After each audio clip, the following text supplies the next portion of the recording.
After Monday night's Phillies game, which saw them win 13-3 against the Baltimore Orioles, Kyle Schwarber now has 40 home runs, 94 RBIs, and we just started August. He leads all of baseball with the RBI stat. He is second in all of baseball in home runs, only two behind Cal Raleigh. He leads the National League in home runs. He is firmly cemented as an NL MVP candidate. It is getting to the point where you will hear MVP chants come September at Citizens Bank Park. And the fear, I think, with a lot of Phillies fans is, oh shit, this guy is really good. He's having an MVP year. And he's a free agent. The horror. Immediately, as a Philadelphia sports fan, you're preconditioned to wait for the other shoe to drop. It is just a natural reaction. For me, that's what happens when you lose 4 straight NFC Championship games. You're waiting for something bad to happen. I am here to tell you nothing bad is going to happen. Kyle Schwarber will be back in a Phillies uniform next season. You can book it. I am more confident on this than probably any other proclamation I could make. Kyle Schwarber will 100% be back. It is just a matter of how many years and how much money. And I'm not just saying this because I'm Billy Mumfree from Seinfeld, a cockeyed optimist. No, I'm saying this because the track record of John Middleton is that he has the worst poker face in all of baseball, possibly in all of sports. There's two things that John Middleton wants: to win and a trophy. He likes winning a lot. He also really wants that trophy. He is quoted as saying, "I want my trophy back." The reason I say, though, that he has the worst poker face is he is famous for, a couple off seasons ago. I mean, at this point, it's probably 6 off seasons ago.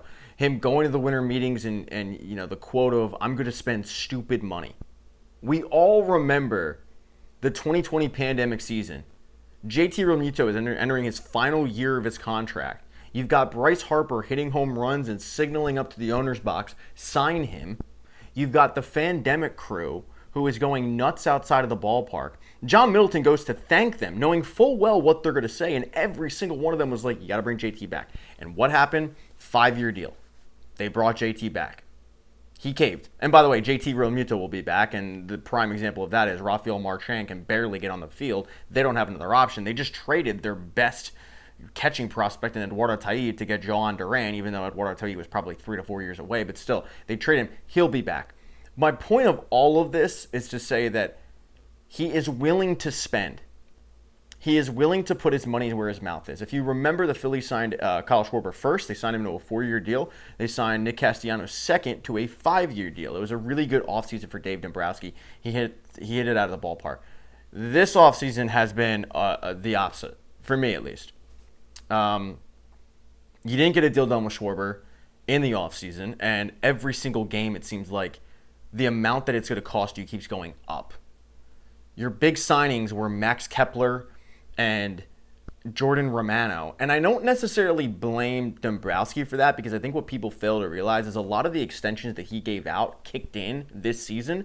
So while they didn't make a big splash in free agency, and they made the Luzardo trade, that was really their big move in the offseason. But most of their free agent signings, they had to be going to 5 below because of the fact that the Wheeler contract extension kicked in, the Sanchez contract extension kicked in. Like, these contracts kicking in all of a sudden, it put their payroll to a point where he had to go bargain bin shopping. The problem is he picked wrong.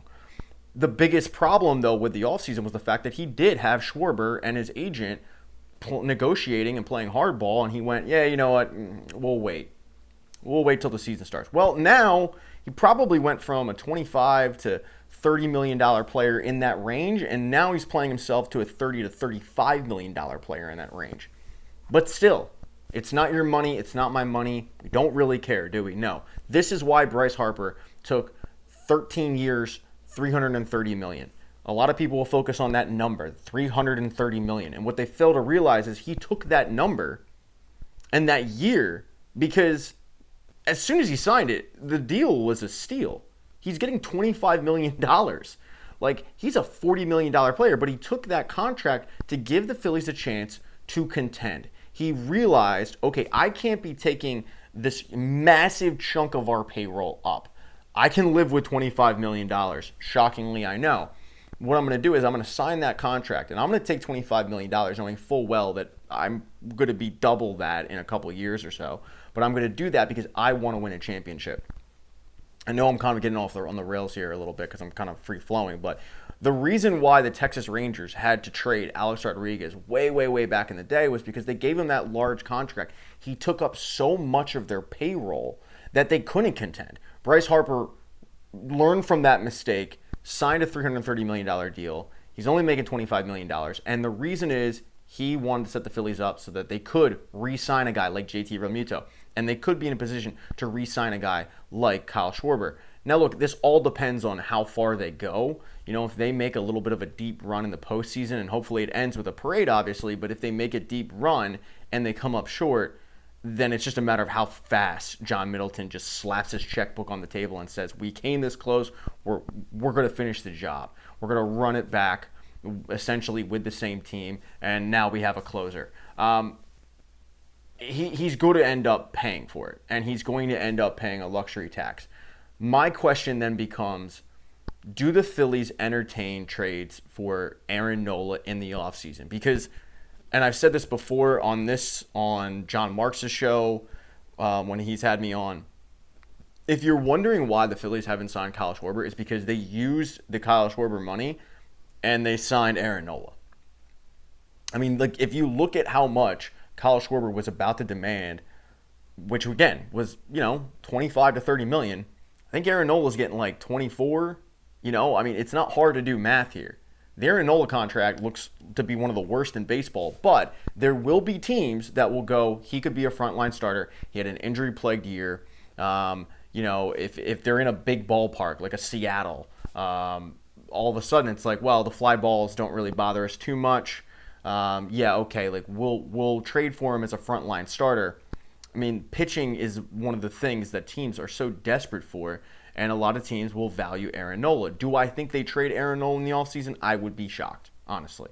I think the front office, I think John Middleton likes the fact that Aaron Nola is a homegrown guy.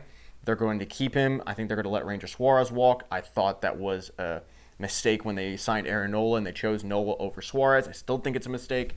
But I do think that they should entertain it because that would make the money, kind of even up. I mean, you'll have to piecemeal together like 10 mil, but, you're not having to pay $7 to $8 million for a Jordan Romano. His money's off the books because Jordan Romano was signed to be your closer. You already have your closer in Jhoan Duran, who will end up getting a raise, mind you, but still. You're going to have, you would think at least, a very affordable, cheap center fielder in Justin Crawford. I don't know why he's not up now. It's a joke.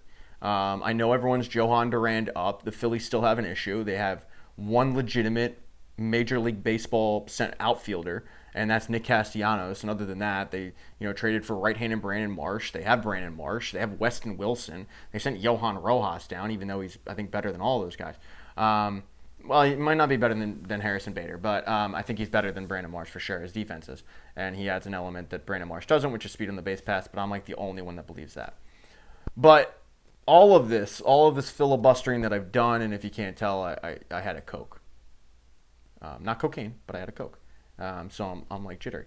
But all this filibustering is to say, like, if you're one of those people that is staying up late at night with a cold sweat wondering, oh my God, are we going to let Kyle Schwarber walk? No, they're not, because John Middleton won't allow it. Kyle Schwarber is not only important on the field, he's equally as important in the locker room. And I think baseball is that one sport where locker room dynamic is so important because these guys are together 162 games, and all we hear about from Kyle Schwarber is what a great teammate he is.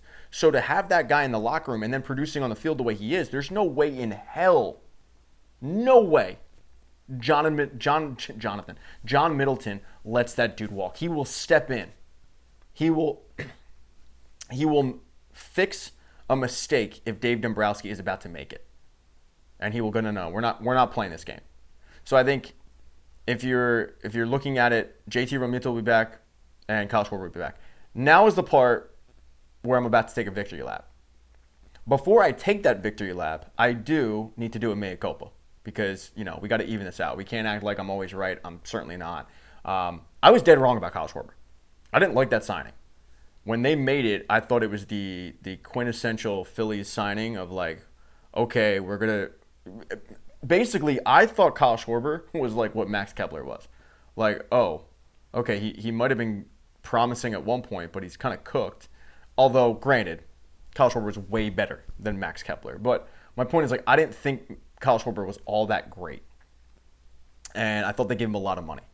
And when I look at huge things that I was wrong about when it comes to the Phillies, it was like Zach Wheeler, because I didn't get that at all when they signed him. Certainly get it now. Thank God. And Kyle Schwarber. I wanted Nick Castellanos. They ended up getting both. Glad about it, obviously. But I was so wrong on Kyle Schwarber. I thought he was more of the player that the Cubs let go than the player that kind of regained his rhythm in Washington and then got traded to Boston and then signed for $20 million in Philly. I thought they overpaid. They didn't overpay. Like, he's been worth it. Now's the part where we do a victory lap. I need to know where all those people are that argued with me. Kyle Schwarber has to be hitting leadoff because he's comfortable. Because, boy, you look like a fucking idiot right now. And I haven't heard from any of them. I haven't seen that argument. I'd love, I mean, if you're one of those, like, comment section, defend it. Because I thought it was dumb when we were arguing about it. I thought it was dumb for 3 seasons that we argued about it. Like, you have your best power hitter, a guy that is, his power is on par with Ryan Howard during that stretch. And you're guaranteeing 25% of his at-bats are going to have a 1 RBI opportunity. That is idiotic. But fans were pulling hamstrings and falling over themselves to defend Kyle Schwarber in the leadoff spot. He's comfortable. Meanwhile, he's hitting a $170. And I would make the argument, like, let's get him uncomfortable. If he's hitting like 190, crazy, let's get him uncomfortable. Well, now they bumped him down to the 2 spot. Shocking, he is leading Major League Baseball in all of RBIs. He's having his best season ever, 40 home runs. And I don't hear the Kyle Schwarber needs to hit leadoff anymore. I'm just wondering, where did those fans go? Look, I'm not right all the time, as we just stated. I don't even think my record on being right is all that great. But in this case, I heard it for 3 fucking seasons. 3 seasons from you people. Oh my God, well, look at their record when Kyle Schwarber is hitting leadoff. He's comfortable. He's comfortable? Imagine back in the day, Ryan Howard sliding into the number 1 hole. Like, we would have eviscerated Charlie Manuel. What you're seeing should have happened for 4 seasons. He never should have hit leadoff. It's dumb. It's the new age analytics. It's the people that are going to keep Jimmy Rollins out of the Hall of Fame when he deserves to be in the Hall of Fame. But it's stupid. I'd argue that Kyle Schwarber should be hitting 3rd or 4th.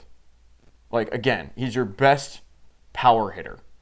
But they would have these stupid arguments of like, well, they like starting the game off 1-0. Do you think a pitcher cares? Pitchers would start the game off against Kyle Schwarber having nobody on base. And they were looking over at the Phillies locker or the dugout, and they're going, thanks. Appreciate it. Because they knew. They knew that they could have, a guy, 2 guys, 3 guys on. He had a grand slam tonight. 6 RBIs. But that wasn't happening with the first at bat of the game because no, he's comfortable and look at their record. It wasn't that they were a good baseball team. No, it was look at their record all because Kyle Schwarber is hitting leadoff. The dumbest argument I think we've ever had as a fan base. And the reason I'm so animated about it was because there weren't many people like me who were making it. There was, like, I was in the minority.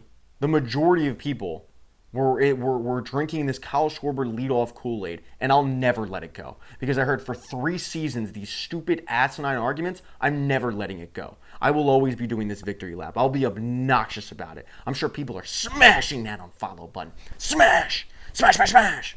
I sound like the Hatchet guy. The Hatchet killer that was actually caught in Philadelphia. Smash, smash, smash. I would appreciate it if you smash the subscribe button. That'd be cool. If you don't, I understand why, because I was kind of insufferable for the last 5 minutes. But still, when you're right, sometimes you got to remind a fool. But yeah, you guys know where the buttons are. Like, dislike, all that. But if you are one of those people, like, could you